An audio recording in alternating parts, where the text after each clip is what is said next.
Joanna, so what are the sorts of things that are happening in these many, many scams?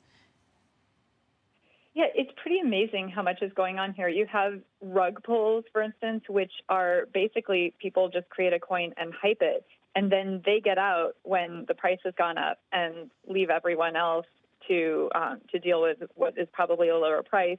You have honeypots where people will put something in the code where they can say limit trading for a certain amount of time, so the person who actually created the coin is able to take advantage of the high price again. So all sorts of things that are happening here, and it is fairly easy to create a coin. It's easy to hype it online and on social media, and a lot of people are trying to get in, and this is what the result. I mean, if you look at, for example, like the different crypto Reddits, there are so many of these different coins always being posted. I mean, is this like a very, very new phenomenon? Why is this all of a sudden now becoming a big deal? It's becoming bigger because people are more into crypto. The last year has just seen such big price rises. People think, oh, I could get in, I could do that. Once they're into, say, Bitcoin and Ether, they may think they can do other things.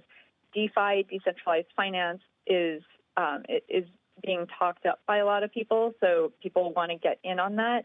And there's just been this big retail trading binge, right? So it's gone into crypto, and people are trying to take advantage of it, but they can also be vulnerable to these sorts of things. I mean, are the regulators going to step in at any point here, or is it just going to come down to individual investors just putting a guard up against these things? The regulators could step in. The question would be, what can they do? What procedures could they take? You know, how could they kind of protect people from it? But investors can take some steps.